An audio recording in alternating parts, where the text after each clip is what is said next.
군의 시선으로 경제를 보는 프리미엄 경제 토크쇼 경제전쟁 꾼의 박수정입니다.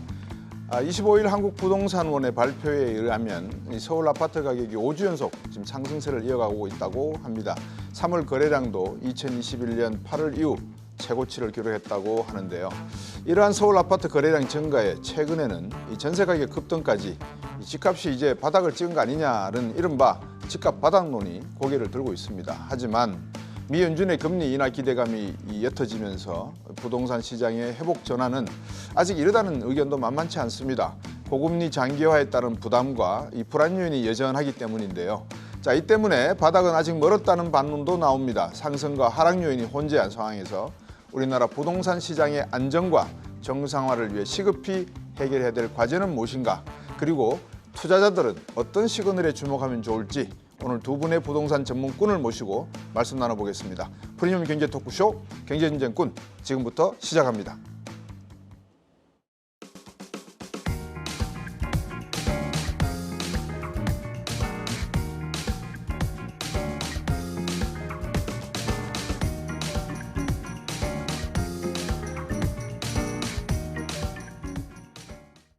최근 언론에서 서울을 중심으로 해서 아파트 가격이 상승을 하고 있고 이 서울 아파트 곳곳에서 신고가를 경신하는 사례가 이어지는 소식들이 들리고 있습니다. 이 집값이 바닥을 다지고 반등하는 게 아니냐 이런 전망이 나올 만한데요. 그동안 관망세를 유지하면서 2030의 매수세도 살아나고 3월 아파트 매매 건수는 전월 대비 무려 55.3%나 급증했습니다. 이광수 대표님, 일각에서 지금 바닥론이 제기될 만큼 이런 현상을 놓고 정말 이제 바닥 다지고 올라가는 거냐 이런 긍정적인 희소식을 좀 기다리고 계시는 분들이 많을 것 같은데 어떻게 보십니까? 박사님 말씀하신 것처럼 실제로 서울 아파트의 매매 가격 지수가요 5주 연속 상승했고 이번 주에도 0.03% 올라서 전반적으로 가격 지표가 상승을 보이고 있습니다. 또 흥미로운 지표는 서울 아파트의 거래량이 3월 4천 건을 넘어서면서요. 최근에 들어서 가장 높은 그런 거래량을 기록했습니다. 그래서 기본적으로 거래도 증가하고 그다음에 가격도 오르는 상황이기 때문에 전반적으로 시장이 상승하는 거 아니냐, 계속적으로 그런 어떤 의견이 사실 있습니다. 근데 저희가 좀 엄밀히 볼 필요가 있는데요.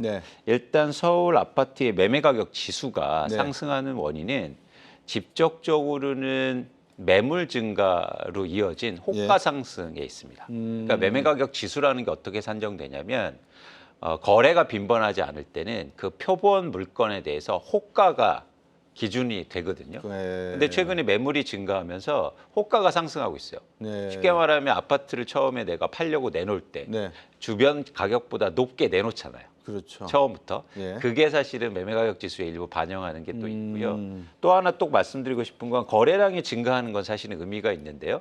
저희가 서울 아파트를 중심으로 해서 거래량이 증가한 곳을 전수조사해 봤더니 공통된 지점이 나옵니다. 어떤 지점입니까? 가격이 못 오르거나 하락한 지역의 거래량이 증가했어요. 그러니까 그런 차원에서는 쉽게 말해서 싸지 않으면 사지 않겠다. 뭐 이런 상황이기 때문에 최근에 이런 분위기가 지속되기는 어렵지 않느냐 이렇게 판단하고 있습니다.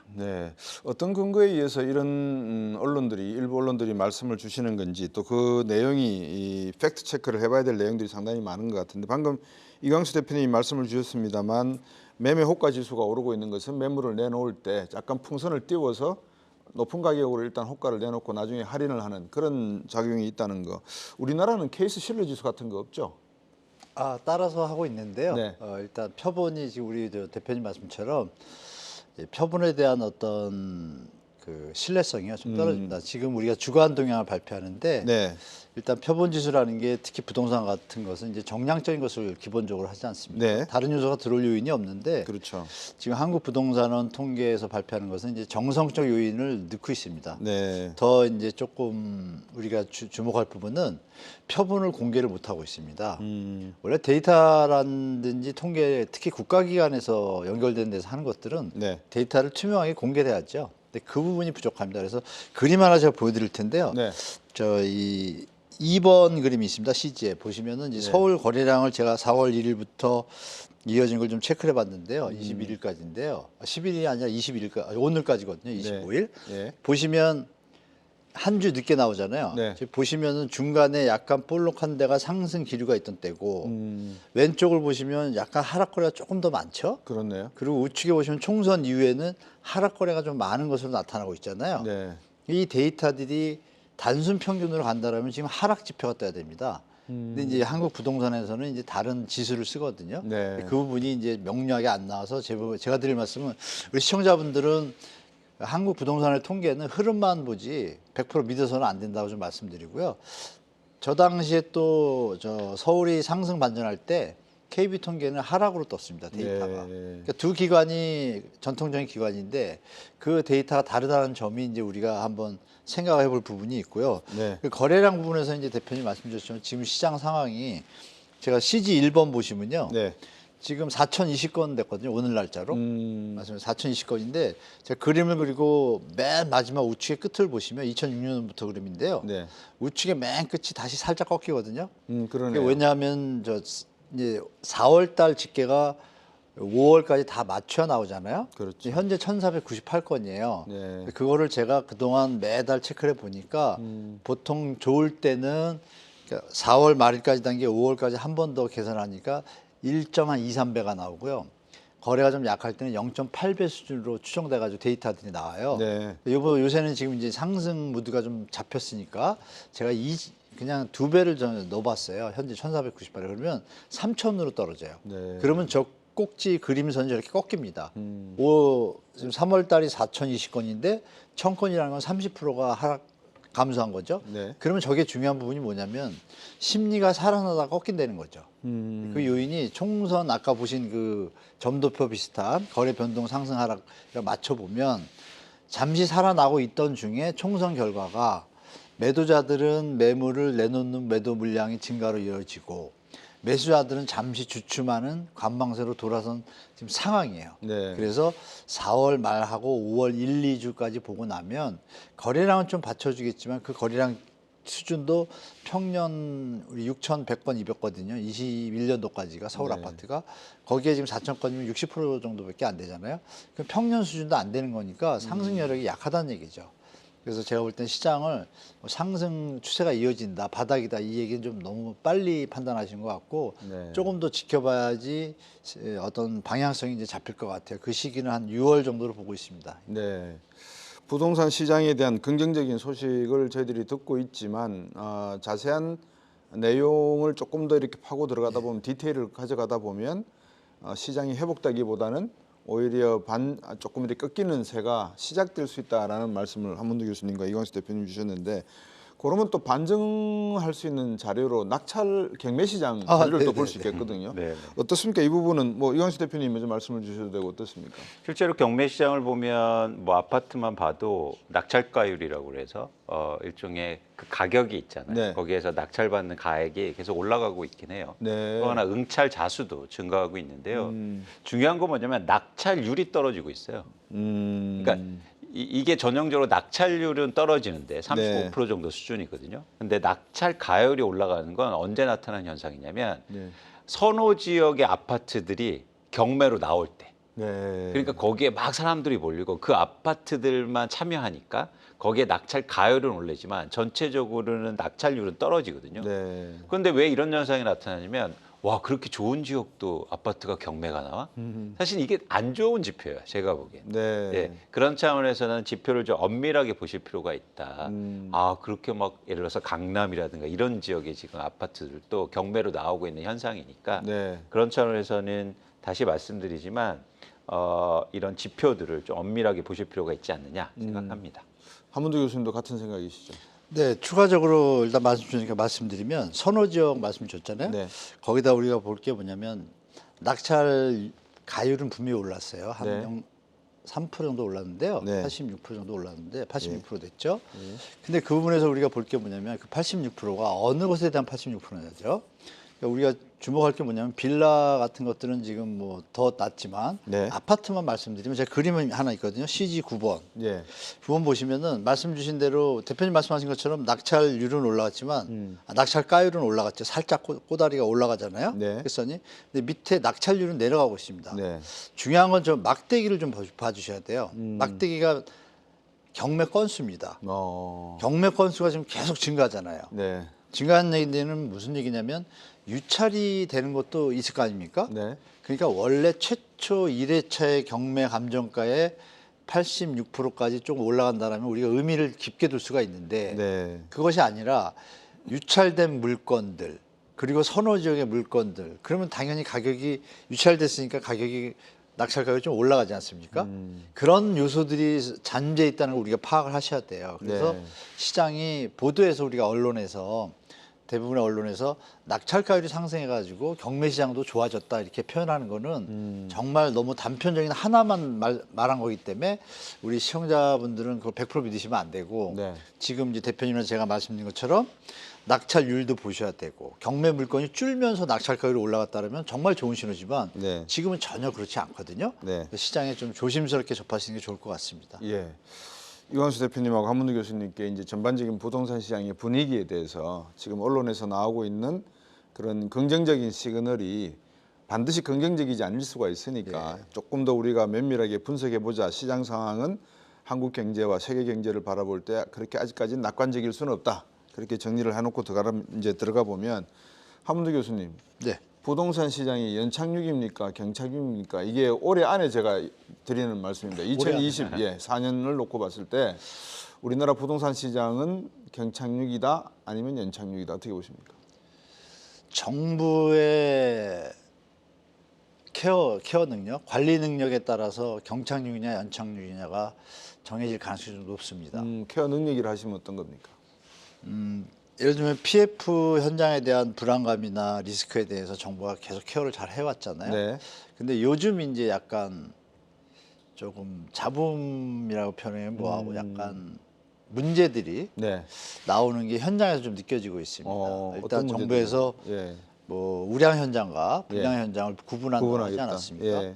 그리고서 이제 매각을 권유할 때 어느 가이드를 주거든요. 근데 그러려면은 매각가가 낮다는 얘기는 시행자 입장에서는 손실이 확정되는 거지 않습니까? 네. 그 부분에서 이견이 좀 있는 것 같아요. 대주담과 정부의 어떤 가이드하고 네. 그런 현장들이 지금 오도 가도 못하고 지금 약간 떠 있는 현장들이 있습니다.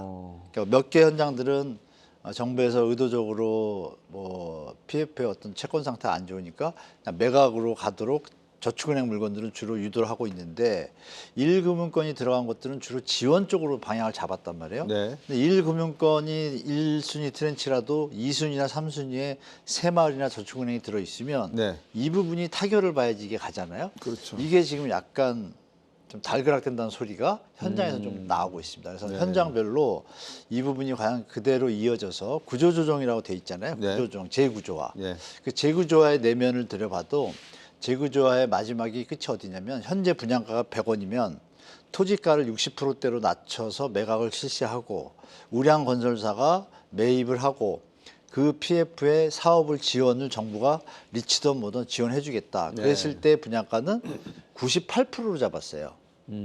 그러면 서울이라든지 수요가 충분한 지역들은 그것이 소화가 되겠지만 지방은 그거 연결이 안 되거든요.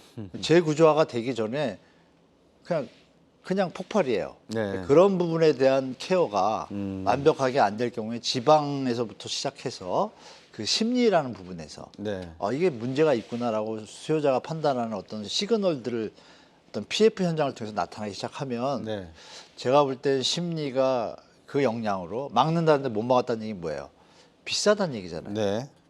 비싸다는 얘기는 조정이 들어갈 수밖에 없다는 걸 다 느끼게 되지 않습니까? 네. 그럼 언론이 뭐 그때마다 어떤 뭐 그 스탠스를 좀 바꾸긴 하지만 마치 그 뭐 한두 개가 터지면은 막 그걸 막 공격하듯이 막 갑자기 언론 패턴이 바뀌면 네. 심리가 갑자기 죽잖아요. 네. 그러니까 그런 것도 정부가 관리해야겠죠. 네. 만약에 그런 것이 있을지라도 정부가 언론이나 이렇게 여러 이런 뭐라 그럴까요? 스피커 이런 부분을 잘 케어를 하면은 그나마 좀 연착륙 가겠지만 지금 너무 많은 현장들이 몰리다 보니까 약간 순간적으로 미스를 하게 되면 이거 생각해 보시면 되잖아요. 문제 없다 그랬는데 태움이 툭 터져 버렸잖아요. 그래 그 전에 또 새마을이 한번 툭 터졌고 크게. 그렇죠. 근데 지금도 문제 없다 그래서 올인하고 있는데 또 좀 규모가 큰 게 터지거나 작은 것들인데 여러 개가 또 문제가 되면 정부가 좀 할 말이 없잖아요. 그때 이제 소비자들의 반응이 이제 중요한 거죠. 심리 변화. 그럴 경우에는 제가 볼 때 경착륙으로 갈 수 있는 소지가 상당히 많고 네. 최선을 다해서 뭐 대주단하고 다들 협력이 돼가지고 잘 갔을 때는 네. 경제가 살아나야겠죠. 소득이 늘거나. 그럴 때는 우리가 연착륙을 기대할 수 있다. 이렇게 저는 보고 있습니다. 네. 견착륙, 연착륙 사이에서 우리 한문도 교수께서 아직 좀 더 관망해야 된다라는 말씀을 주셨는데 이광수 대표께서 보시기에 자 그렇다 그러면 이걸 시장에 그냥 맡겨놓고 네. 만약에 그렇게 큰 문제가 아니라면 네. 정부는 뒤에서 그냥 지원금만 딱 보관을 키핑을 해놓고 네. 일단 시장에서 모든 것이 정리가 될 수 있도록 그렇게 놔두는 것이 나을까요? 아니면 처음부터 정부가 들어가 가지고 뭐 PF 대출 부실 문제 스트레스 테스트 다 해서 정리를 하는 데 있어서 정부가 직접 개입하는 게 나을까요? 어떻게 보십니까? 그런 차원에서 부동산의 어떤 속성, 성질에 대해서 좀 아실 필요가 있는데요. 부동산은 사용 가치가 있어요. 네. 그러니까 다른 자산하고는 굉장히 다른 거죠. 그런 차원에서는 가격이 떨어지면 수요가 생길 수밖에 없는 자산입니다.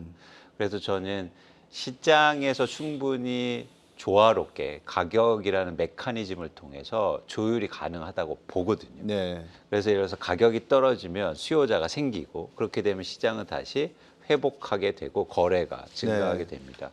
근데 정부에서 그게 부동산 PF든 어쨌든 산업의 문제 때문에 이 가격의 하락을 뭐라 할까요? 일부 용납하지 않는 상황이거든요. 네. 그러다 보니까 그러니까 저는 경착륙과 연착륙의 차이는 굉장히 많은 일들이 한꺼번에 이루어지면 이게 경착륙. 그런데 조금씩 문제가 일어나면서 네. 그런 거에 준비를 해가면 저는 이게 연착륙이라고 보거든요. 네. 그런 차원에서 지금 한국의 여러 가지 부동산 관련 문제가 그동안 다 이렇게 막으면서 밀어놨기 때문에 경착륙 가능성이 높다는 거예요. 근데 그런 상황을 만든 건 사실은 역설적이게도 정부의 그런 노력들이었다. 그냥 놔뒀으면 조금씩 문제가 터지면서 준비를 해나가는 과정이 있었을 텐데 네. 그게 안타깝게도 없었다는 거죠. 그런 측면에서는 저희가 뭐 원론적으로는 시장에 맡겨놓으면 그리고 정말 부실한 것들을 정부가 지원해주는 방향이면 좋았는데 네. 그동안 너무 뭐랄까요? 시장의 그 가격 조정 기능에 대해서 일종의 정부가 조절하다 보니까 문제가 더 커진 거 아닌가 이런 생각을 좀 갖게 됩니다. 그렇죠. 뭐 주식 시장이 흔들리면 주식에 투자하는 개미 투자자들이 개인 투자가들이 아우성을 치죠. 정부는 뭐 하느냐 빨리 개입해라 그러고 또 자산운용사에서 투자 실패를 하고 나면 정부가 대신해서 우리 투자한 돈 갚아내라 이런 말씀도 하시고 근데 그런데 다 이끌려가다 보면 정부가 해야 될 게 너무나 많고 또 불합리한 불평등한 정책들이 많이 나올 수밖에 없는데 경제는 심리 아니겠습니까 어쨌든 간에. 근데 전반적인 상황을 놓고 봤을 때 이 심리를 가장 이렇게 수류탄을 이렇게 뽑는 안전핀이라고 하는 게 있는데 제가 볼 때는 그런 폭탄의 지금 안전핀 역할을 하는 게 금리 같거든요. 네, 네. 이 금리 상황이 어느 정도 방향성을 정확하게 보이지 않는 이상에는 계속 시장의 어떤 이 터뷸런스가 불규칙 바운드로 나타날 가능성이 커 보인다. 그래서 두 분께 먼저 한문도 교수님께 여쭤볼게요. 이 금리에 대한 그 정책 방향, 미 연준도 지금 우왕좌왕하고 뭐 6월달에 없다, 9월달에 갈 수도 있다, 뭐 이럴 수도 이야기도 나오지 않습니까? 우리나라 한은의 금리 정책이 부동산에 상당히 영향을 미칠 것 같아요. 어떻게 보시는지 한번 여쭤볼게요. 지금 한은 총재님이 잠을 못 자실 겁니다. 그건 뭐 다 아시겠지만 워딩을 발표를 스피커를 본인이 하셨지만 그게 벌써 미스매치가 돼가지고 요번에 워딩할 때 정말 조심해서 하실 것 같아요. 10월달 작년 10월에 그랬잖아요. 뭐 재정통화정책 제대로 못하면 나라 망하는 지름길이라는 격한 단어가 쓰였단 말이에요. 그거를 정부가 받아들여서 조금 스트레스 DSR 들어왔죠. 그걸 받아서 스트레스 DSR이 아시겠지만 뭐 바젤3 협약에 의해서 하는 거기 때문에 정부의 의지와 상관없이도 진행돼야 돼요. 근데 중요한 건 뭐냐면 스트레스 가상금리를 일단 1.5%를 작년에 발표했어요. 한국은행 기준에서. 근데 이게 내년부터 적용이 되잖아요. 그럼 이걸 한국은행이 조절할 수 있는 능력을 갖게 된 거예요. 어떻게 보면. 뭐냐면 정부가 만약에 금리 인하에 대한 요구 시장주의자분들이 좀 경제 어떤 하방 압력을 좀 리스크를 줄이기 위해서 미국이 만약에 두 가지잖아요. 미국이 금리를 조금 내렸을 때 우리도 따라 내리자. 근데 그랬을 때 어떤 장단점을 비교해 보면 경제적인 측면에서 물가가 오를 수밖에 없지 않습니까? 환율은 뛸 거고. 현재도 지금 물가 때문에 국민들의 경제 시스템이 지금 약간 문제가 생기지 않았습니까? 이 문제의 범위가 어디까지 가냐 이거죠. 부동산 시장까지 건드릴 정도로 번지게 되면 이건 정말 오도 가도 못 하거든요. 그렇죠. 그 부분을 이제 하는 총재가 고민을 하고 있다는 게 지금 여실히 뭐 나타나고 있고, 네. 그래서 요번에 저번 달에 발표할 때 그랬잖아요. 금리 미국이 내리면 따라 내릴 수 있는데 환율 변동성과 안정성이 확보된다는 전제예요.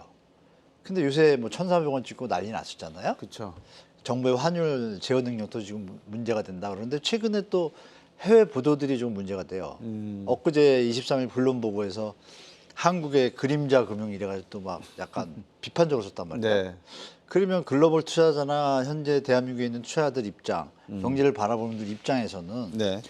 왜 블룸버그가 이렇게 세게 기사를 썼을까? 그림자 금융이라는 단어는 아시겠죠, 여러분? 중국한테 쓰던 말이거든요. 그렇죠. 그걸 우리나라한테 썼다? 그거는 우리나라의 금융 시스템에 뭐가 문제가 있다라고 그네들은 판단했다는 얘기죠. 그러면서 네. 또 뒤에다 뭐라고 하냐면 글로벌 투자자들은 조심하거나 빠져나와야 될 것 같다 이렇게 묘하게 써놓은 거예요. 네. 그게 사실 비판적인 기사죠. 예.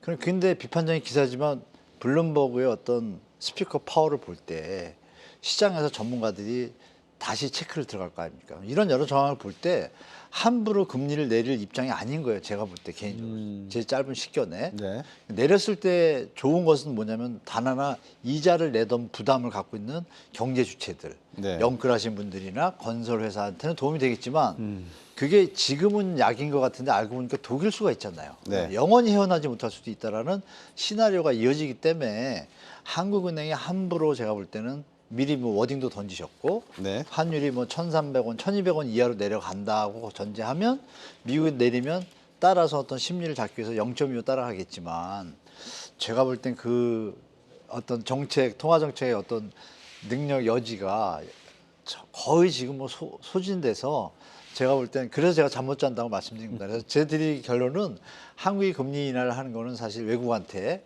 우리나라의 익스포즈를 노출하는 계기가 되기 때문에 아마 쉽게 결정하기는 0.25는 어쩌면 할지도 모르는데 네. 그 이후에 만약에 조금 다른 변화들이 나타나면 바로 다시 원시할 겁니다. 네. 제가 저는 그렇게 보고 있습니다. 예. 제가 금리에 관한 질문을 드리긴 했지만 내심 그렇습니다. 지금 고유가의 고원자재 가격에 또 곡물 가격이 지금 올라가고 있는 상황 속에서 우리의 인플레이션도 좀처럼 가라앉을 기미를 보이지 않고 있는데 금리를 떨어뜨린다. 그래서 말씀하신 대로 그 여파로 부동산 시장이 확실하게 안정이 된다면 모를까. 여기도 불확실성이 존재하고 오히려 환율이 튀면서 수입 물가 상승이 더 물가 상승을 악순환으로 연결 지어버리고 하는 순간이 온다면 좀 이거는 금리 인하가 가지고 있는 정책의 효과를 잘못 이해한 거 아닌가라는 생각이 들거든요. 이광수 대표님은 어떻게 보십니까? 저도 뭐 박사님하고 한문도 교수님 말씀에 동의를 하고요. 그 지점에서 제가 좀 말씀드리고 싶은 건 뭐냐면 네. 한국은행이 일종의 금융 정책의 독립성이 조금 저하되고 있는 거 아닌가. 그러니까 뭐냐면 결국엔 중요한 게 우리는 원화를 갖고 있고요. 네. 그러니까 자국의 통화를 갖고 있고 또 독립된 통화 정책을 할 수 있는 그런 능력이 있었는데 저는 그 출발점이 미국의 기준금리보다 낮게 가져가면서 네. 그러니까 그 차가 굉장히 커졌잖아요. 네. 2%포인트나 차이 나는데 그렇죠. 그러면서 이게 주체적으로 뭔가 금리를 조절하고 통화 정책을 할 수 있는 그 역량이 줄어들었다고 판단해요. 네. 그러다 보니까 여기서 시장의 주체들도 거기에 대해서 의구심을 좀 갖는 거고요. 네. 그래서 저는 그런 차원에서 이 기준금리를 좀 재량껏 움직일 수 있는 여력이 크게 떨어져 있다. 그런 측면에서 부동산 시장이나 뭐 자산 시장에 미치는 영향이 좀 적지 않을까 이 말씀 하나 하고요. 두 번째는 이제 저희가 금리 인하를 굉장히 예측을 많이 했는데 실제로 안 되지 않습니까? 네. 그러면서 뭐냐면 사람들이 이제는 뭔가 예측하기 힘들어졌다는 거죠. 그래서 금리 인하 때문에 집을 먼저 사거나 대출을 일으켰는데 실제로 안 된다는 거죠. 그래서 그런 불신도 사실은 커지고 있다. 그래서 네. 저는 시장에 이런 금리가 미치는 영향이 정책이라든지 아니면 영향이 계속 좀 감소하는 거 아닌가 이런 생각을 가지고 있습니다. 네. 예. 제가 추원 하나 드리면 네. 거기에다가 이제 정부 아까 제가 그 한국은행이 스트레스 DSR을 이제 금융감독원하고 조인해서 하기로 확정은 했고 네. 내년부터는 100% 적용이란 말입니다. 그러면 이제 금리 인하 정책을 만약에 쓸 경우라도 투 트랙을 쓸 것 같아요. 금리 인하를 해주면서 스트레스 DSR을 금리를 연말에 가가지고 그거를 2%로 잡아버리면 금리 인하 효과가 없어져요. 그 얘기 뭐냐면 건설사에는 도움이 되지만 자영업자분들한테 주택 부동산 시장은 안정될 수 있는 하나의 어떤 키가 되잖아요. 네. 시프트 역할을 하잖아요. 네. 그래서 그걸 활용해서 금리를 내릴 가능성이 있습니다. 네. 그렇게 말씀드릴게요. 그렇게 한쪽은 올리고 한쪽은 내리면서 조정을 네. 한다는데 굳이 그러면 내릴 필요가 없을 것 없는 같기도 건데 하고. 이제 네. 건설회사를 조금 지원하는 지원하는 입장에서는 내릴 입장에서. 수도 있다. 자영업자분들이. 근데 이게 그 금리를 조절한다고 해서 지금 한국의 부동산 PF 문제가 글쎄요. 해결되거나 예. 그러기는 사실 어렵다. 그렇죠. 왜냐하면 맞아요. 이제 두 가지 문제가 있는데요. 이 부동산 PF 때문이라고 한다면 부동산 PF 문제가 발생된 건 땅을 비싸게 샀기 때문이에요. 그렇죠. 그러면 지금 전제되는 게 금리를 인하되면 그 비싼 땅을 금리 조금 인하를 통해서 누군가 사준다는 건데요. 그럴 생각이 없거든요. 지금 네. 그런 여력도 커지는 안 거죠. 되고 맞아요. 예. 그런 측면에서 일종의 부동산 시장만 보면 통화 정책이나 금리 인하를 함에도 불구하고 일종의 유동성 함정에 빠지는 그렇게 되면 더 심각한 상황이 오거든요. 그렇죠. 그래서 좀 더 유의할 필요가 있어 보입니다.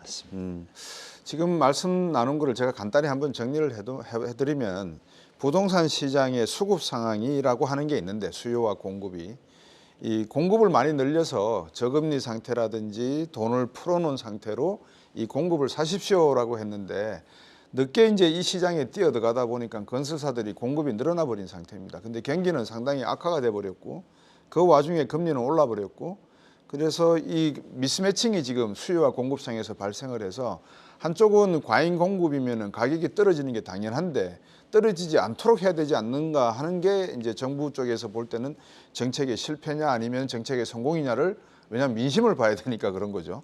그런데 이제 그런 측면에서 경제하는 사람 입장에서 놓고 보면 민심이 중요한 게 아니라 대한민국 전체 경제의 어떤 그 흐름을 봐야 된다라는 한 측면에서는 금리 인하가 만병통치는 아닐 것 같다라는 말씀을 여쭤보면서 제가 그 앞에서 이제 저들이 매매 호가라든지 여러 가지가 이 뭐라고 방금 말씀 주셨으면 땅값이 많이 올랐다고 말씀을 주셨잖아요. 네.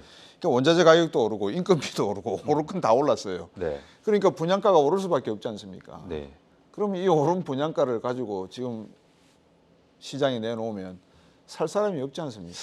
지금 말씀하신 그 컨셉이요. 지금 시장에서 언론에서 주로 하는 컨셉이잖아요. 그렇죠, 그렇죠.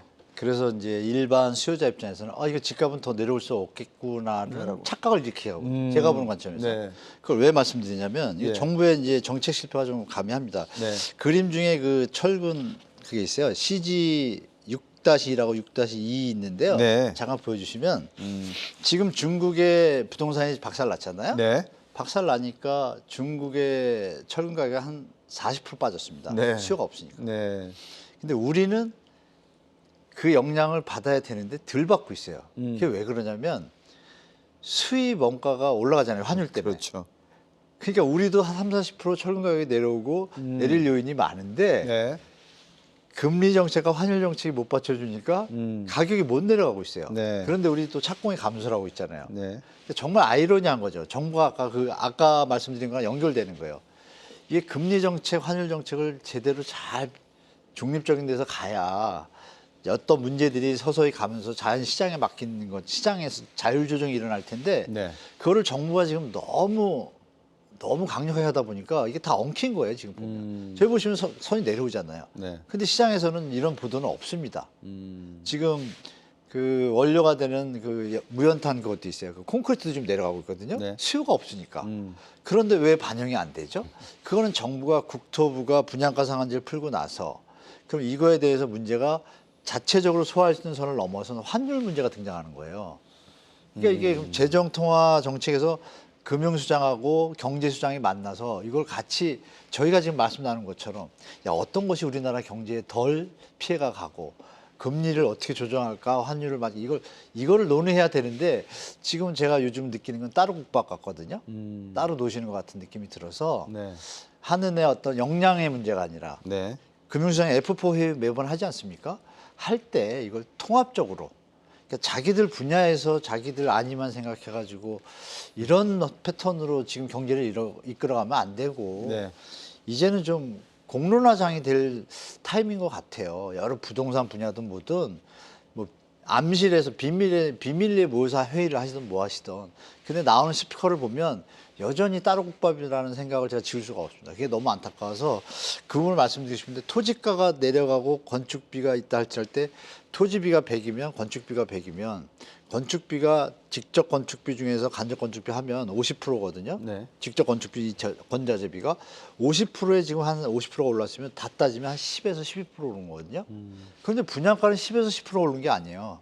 거의 20, 30% 올랐어요. 네. 이 조정을 정부가 해야 되잖아요. 네. 근데 그걸 지금 아직 잘 못하고 있는 게 아닌가 하는 좀 생각이 들어서 네. 좀 그게 잘 됐으면 하는 바람이 좀 많습니다. 예.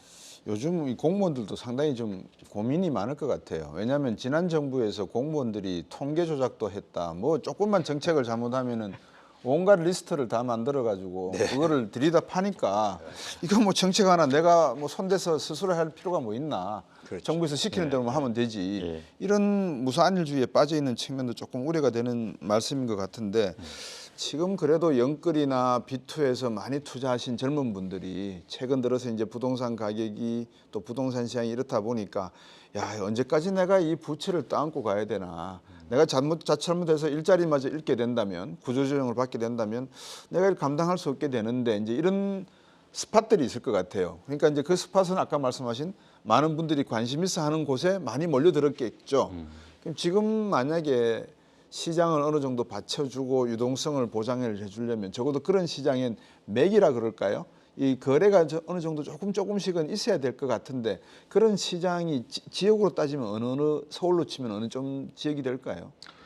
일단 대표적으로 그렇게 수요가 일시적으로 많이 몰린 지역이 노원구를 중심으로 해서 네. 뭐 노도광이라고 하는 지역인데요. 그 지역이 상대적으로 평균 가격이 좀 낮았기 때문에 네. 예를 들어서 빚을 통해서 대출을 일으켜서 들어간 수요가 많았죠. 네. 그러다 보니까 최근에 가격의 변동폭도 상당히 크거든요. 근데 굉장히 흥미로운 현상이 있어요. 어떤 겁니까? 뭐냐면 네. 예를 들어서 막 그런 아파트 가격이 크게 떨어지는 걸 누가 팔았냐 조사해 보면 네. 그렇게 대출을 일으켜서 산 사람들이 판 게 아닙니다. 누가 팔았습니까? 오랫동안 보유한 사람이에요. 오. 그러니까 사실 이게 아파트라는 게 네. 아까도 말씀드렸지만 사용 가치가 있기 때문에 네. 자기가 산 가격에서 밑으로 내려서 팔기가 굉장히 힘들어요. 아무리 대출이 힘들더라도. 네. 그래서 끝까지 버티다가 경공매로 나오거든요. 근데 공교롭게도 최근에 가격을 낮추거나 시장의 매도 물량을 증가시키는 그 주체를 살펴보면 장기 보유자들 그리고 상대적으로 부채가 낮은 사람들이 네. 가격이 더 이상 안 오를 것 같으니까 내놓는 매물이 증가한다는 거죠. 네. 이 부분이 굉장히 흥미로운 지점이고요. 예. 그런 측면에서는 한 번에 더 예를 들어서 충격이 있을 수도 있다는 거죠. 예를 들어서 그렇게 막 빚으로 산 분들이 아직까지 버티고 계시니까 네. 그런 것들이 변화가 일어나면 시장에 또 충격을 줄 수가 있습니다. 네. 오랫동안 가지고 계실 분들이 집을 내놔서 어느 정도 지금 이 호가가 만들어지고 거래가 있다라고 말씀을 이광수 대표께 주셨는데 그 부분도 충분히 있습니다. 있고 저는 이제 두 가지로 보죠. 그 부분하고 경매 물건이 많이 나온다고 말씀드렸잖아요. 그럼 경매 입장에서는 빨리 금매라도 처리해야 되는 부분이 있지 않습니까? 그렇죠. 그 두 개가 존재하는데 지금은 다주택자들이 많이 팔고 있어요, 실제로. 근데 이제 그 다주택자 수가 작년 올해 사이에 한 4만 7천 명이 4만 7천 가구 네. 다주택자분들 물건들이 소진이 됐어요. 오. 다주택자 수도 4만 7천 명이 감소를 했어요. 감소를 했죠. 그 얘기 뭐냐면 두 채나 세 채 갖고 있던 분들이 정리를 했다는 얘기거든요. 그렇죠. 그럼 몇십만 채 되잖아요. 네. 그게 이제 시장에 분명히 말씀 주신 대로 포션을 많이 차지하고 있는데 특히 거래가 어느 정도 차익은 이미 발생됐잖아요. 오래 보유했으니까. 네. 그분들 물건에다가 급하게 영끌 완투에 들어간 분들. 예. 완이 제일 많죠. 그 2021년도 들어가신 분들이 지금 금리가 벌써 3년째잖아요. 그렇죠. 3년 차이기 때문에 언제 오르나 하는데 지금 최근에 뭐 금리나 기대감도 사라져 이런 뉴스들 나오면 제가 만약에 갖고 버겁다고 할 때 버틸 마인드가 좀 약해지거든요. 네. 그분들 물건이 조금 가세한 거예요. 그래서 그 하락 물건이 좀 나오고 있어서 이게 이제 중요한 건 사주는 사람이 많아져야 되는데 네. 늘긴 늘었지만 예전 평균이 안 된다 그랬잖아요. 요 상황이 조금 오래 가면 이제 시장이 이제 좀 대대적인 시장 변화가 이제 전체적으로 심리가 좀 번질 타임이 저도 이제 하반기에 올 가능성이 높다고 보고 있는 거죠. 그래서 지금의 어떤 거래나 이런 흐름이 진짜 우리 시청자분들이나 시장 참여자들이 잘 보셔야 되는 게 제가 바깥에서 질문해서 이런 걸 들어요. 작년만 해도요. 네. 언제 팔까 이렇게 물어봐요. 많이 갖고 계십니다. 근데 요즘은 질문이 어떻게 바뀌었냐면요. 예. 얼마에 팔까를 물어봐요. 가격을 묻는군요. 이게 이제 아주 시장 변화의 마인드의 변화가 큰 거거든요. 근데 그게 이제 조금 하반기에 어떻게 나타날지 저도 좀 궁금하긴 합니다. 예. 두 분께서 말씀 주시는 걸 저도 간접적으로 듣는 게 있어서 네. 비슷한 내용들이 지금 오가는 것 같아요. 네. 근데 이제 방금 저희들이 나눈 거는 시장에 있어서 수급 상황, 네. 뭐 거기에 대한 지표적인 내용들을 말씀드리고 금리적인 내용을 말씀을 나눠봤는데 이제 법적인 측면도 존재하지 않습니까? 네. 이제 국회가 22대 총선이 끝났으니까 개원을 하고 나면 여러 가지 다주택자 규제 완화라든지 네. 법안 통과가 기다리고 있는데 이 법안 문제가 어느 정도 부동산 시장의 불쏘시개 역할을 할 수 있을까요? 어떻게 보십니까? 일단 지금 정부와 여당이 주택과 관련된 그리고 일종의 부동산 경기의 부양과 관련된 여러 가지 정책들을 발표했는데요. 대부분 국회의 합의와 그리고 법률의 통과, 네. 재정과 신규 개정이 또 필요한 상황입니다. 네. 그런데 발표할 때 야당의 협의가 없었어요. 그렇기 때문에 사실은 국회가 열리면 특히 네. 여소야대잖아요.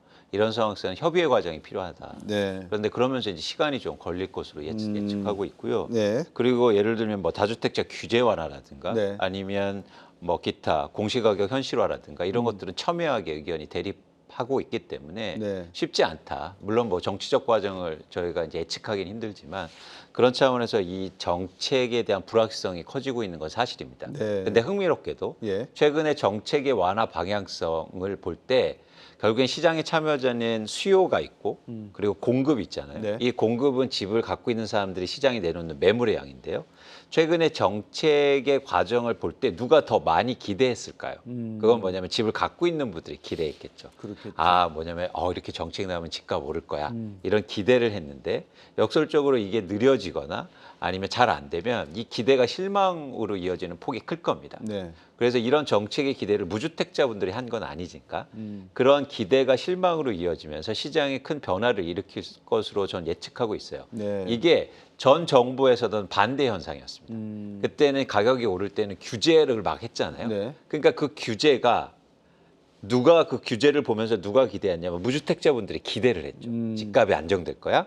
그래서 집을 안 사고 있었는데 2020년도에 총선을 끝나면서 그때도 여소야대, 그러니까 그때는 여대 야소가 됐잖아요. 네. 그러면서 와 드디어 집값 안정이 되겠구나 이런 기대를 했어요. 근데 2020년도에 오히려 집값이 올랐잖아요. 네. 통계로만 보면 생애 최초 구입자 수가 2019년도에 40만 가구에서 예. 2020년도에 갑자기 50만 원 중반대로 급증하게 됩니다. 그건 뭐냐면 가격 안정을 기대했는데 네. 그리고 2020년도에 그게 증폭됐었는데 시장에 그게 적용이 안 되니까 갑자기 산 거예요. 무주택자분들 기대가 실망으로 엮어지면서 그래서 또 다른 가격 상승의 원인이 된 것처럼 네. 이번에 반대의 현상. 예. 일종의 집을 갖고 계신 분들의 실망이 커지면서 나타난 현상이 올해 하반기부터 이어지지 않을까 그렇게 보고 있습니다. 네. 김수현 전 정책실장 문재인 대통령 시절에 부동산 전문가지 않습니까? 부동산학을 전공하셨고 또 가르치고 계시죠. 네. 책도 많이 쓰셨고. 네. 그 양반이 최근에 책을 썼더라고요. 왜 부동산 정책은 실패했는가. 아마 고해성사 비슷한 것 같아요. 네네. 예. 그러네요. 예, 예. 그 시장이라고 하는 것은 교과서와는 상당히 다른 방향으로 가기도 합니다. 그게 일반적인 내용이기도 하고 그러다 보니까 이제 많은 분들이 경제하는 사람들이 뭐 제대로 하는 게 뭐 있나 뭐 이런 말씀들을 주시는데 부동산 시장이 떨어진다고 주식 시장이 떨어진다고 장려책을 넣는다고 해서 이게 곧바로 뭐 불이 붙거나 그러지도 않지 않습니까, 사실은. 시간이 좀 걸리죠. 시간이 걸리지 어떤 않습니까? 요인들은 뭐 바로 시장에 작동하기도 하는데요. 네.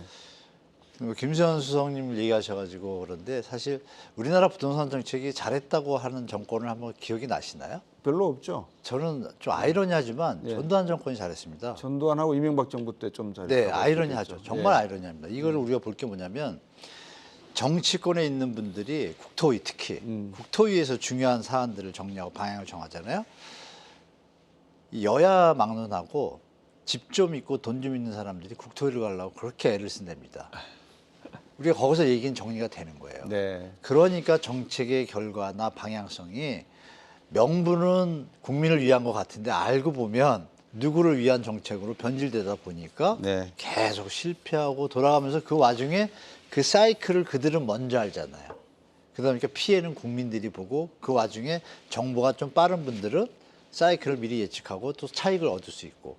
근데 그분들이 원하는 것은 주택 가격의 안정이라기보다는 그분들이 주도적으로 리딩을 한다는 게 슬픈 현실인 거죠. 그러면은 분명히 자료는 남겨요. 자료를 뭐 전문가들 모여서 이렇게 간담회도 하고 자료를 남겨요. 그럼 네. 전문가 의견을 들은 다음에 네. 전문가 의견을 듣고 국민을 생각하고 앞으로 미래를 생각해서 어떤 사안을 정하는 것이 아니라 이렇게 됐으니 이런 전망을 다 하니 이걸 모아가지고 그러면 이걸 어떻게 해야 되는 거를 따로 정해요.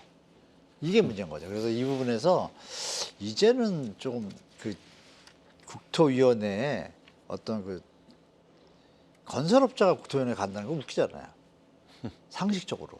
그러니까 이런 부분들이 정부에서 좀 신경을 써서 이제 여기 나와 계시면 뭐 대표님이나 시장에서 많이 접해본 사람들 그리고 이론까지 겸비가 되면 가이드나 뷰에 대해서 어느 정도 어떤 시나리오들이 나오지 않습니까? 그걸 다 모아서 정리하는 어떤 통합적인 어떤 정책 방향을 정하는 시스템이 만들어져야 되는데 정권이 바뀌면 국토교통부 직원들이 여기 정책 따라갔다가 뭐 이런 게 이제 대한민국의 지금 현실이라서 이제는 미래를 위해서는 이제 그게 좀 이번 기회에 제가 좀 말씀을 드리지만 네. 이제는 이제 기성세대들이나 학자들이 그런 얘기를 이제 던질 때가 오지 않았나 좀 말씀드려 봅니다. 네.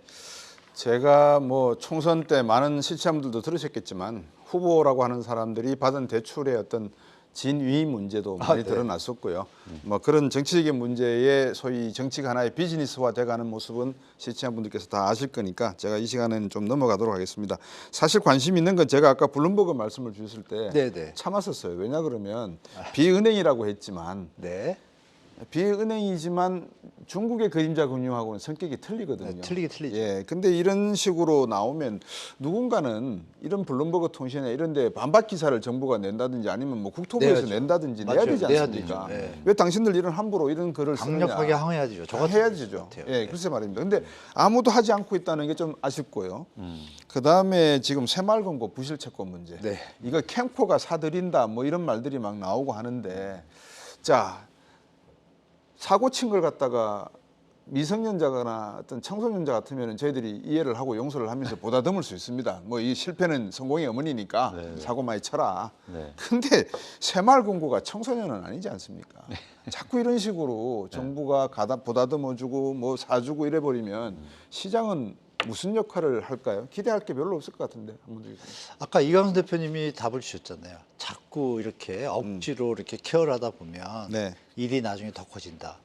예를 들면 새마을금 같은 경우에 아시겠지만 청담동에 있는 그 4천억 일채권일 때 청담동 현장에 대해서 비선으로 제가 들은 얘기는 무조건 저걸 회수해야 4천억을 회수를 하면 새마을금고가 여러 전국의 현장들이 막 100억, 200억짜리 부실 현장들이 많았거든요. 네. 지점들에 문제가 생기고 그거를 충분히 서포트하고 좀 안정적으로 갈 수 있는 베이스가 됐어요. 4천억이면 크잖아요. 그죠. 한 지점에서 보통 뭐 200억, 300억, 500억 나오니까 10개, 20개는 살린단 말이에요.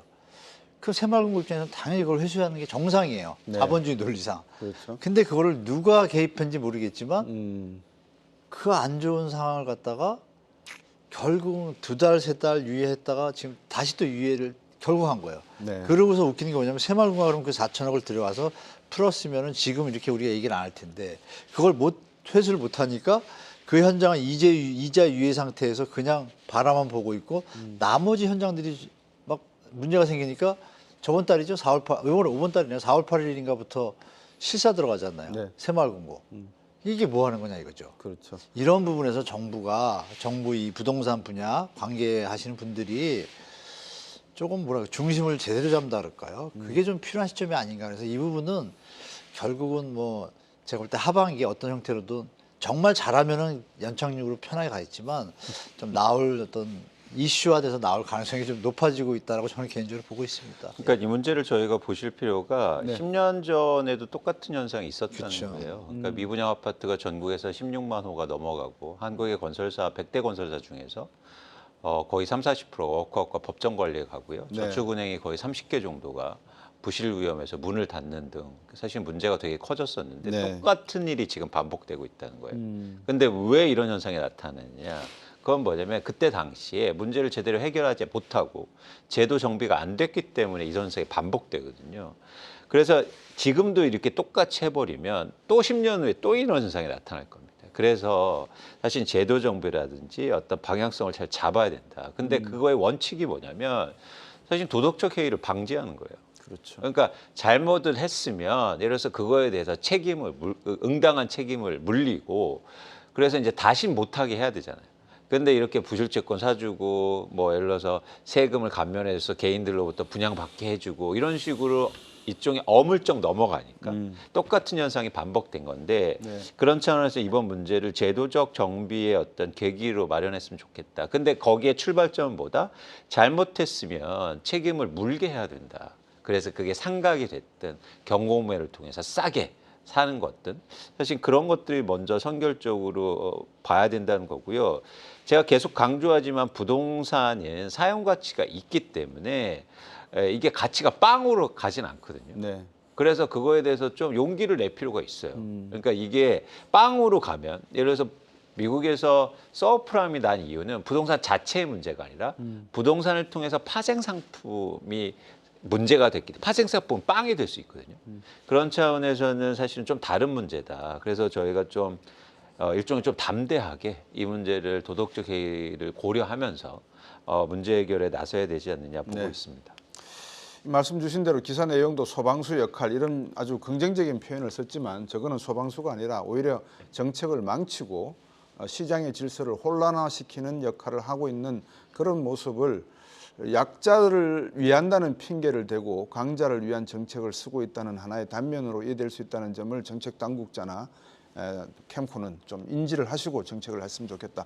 뭐 시간 관계상 저희들이 좀 더 충분한 말씀을 나누고 싶습니다만 뭐니 해도 그래도 지금 많은 분들이 이 방송을 들으시면서 부동산 투자하란 말이야, 말란 말이야, 또 어떻게 하란 말인가요? 아마 궁금하실 것 같아요. 1분씩 드릴 테니까 말씀해 주십시오. 저는 현재 부동산 시장 공공 분양을 빼고는요.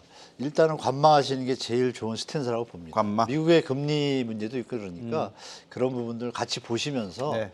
가을까지 충분히 보시면 네. 시장의 어떤 방향성이 나올 것 같거든요. 네. 그때 결정하셔도 전혀 늦지 않다 이렇게 말씀드리겠습니다. 한 달에 한 번씩 나오셔서 계속 업데이트 좀 아, 해주시죠. 네, 네. 이광수 대표님하고. 예. 시장의 변화를 볼 때 그러니까 자기의 위치를 보는 게 아니고 남들은 어떻게 행동하느냐를 잘 보실 필요가 있죠. 그런 측면에서 굉장히 의미 있는 지표가 있는데요. 네. 서울의 아파트의 매도 물량이 지금 84,000가구 역대 최고 수준을 기록하고 있습니다. 예. 그 얘기는 뭐냐면 집을 갖고 있는 사람들은 지금 팔고 싶어 한다는 얘기예요. 그런데 무주택자분들은 왜 그걸 사고 싶어 하느냐. 사실 좀 다르게 좀 생각하셨으면 좋겠다. 그런 차원에서 아직 시간이 있다. 서두르실 필요 없다고 보고 있고요. 네. 그런데 중요한 건 뭐냐면 이제 가격이 떨어지고 하락하면 네. 또 말씀드리지만 사용 가치가 있기 때문에 내 집 마련 꼭 하셨으면 좋겠다. 그 시점에. 그런데 그게 언제 시점이냐. 가격이 충분히 떨어지면 거래량이 추세적으로 증가하는 구간이 반드시 옵니다. 네. 그게 올해 말이 됐든 내년이 됐든 그건 계속 지켜볼 필요가 있지만 그 시점을 잘 보시면서 내 집 마련하시고 또 부동산 투자를 하셨으면 좋겠다. 지금 누군가 옆집에 계신 분은 팔고 싶어 한다. 그걸 잊지 마십시오. 부동산 시장이라고 하는 게 사실은 모든 경제 활동의 투자라든지 또 자산의 뭐 부채 관계 이런 모든 것들을 포트폴리오를 구성하는 문제와 연관이 되어 있기 때문에 상당히 민감한 것 같습니다. 오늘 두 분 말씀 잘 들었습니다. 감사합니다.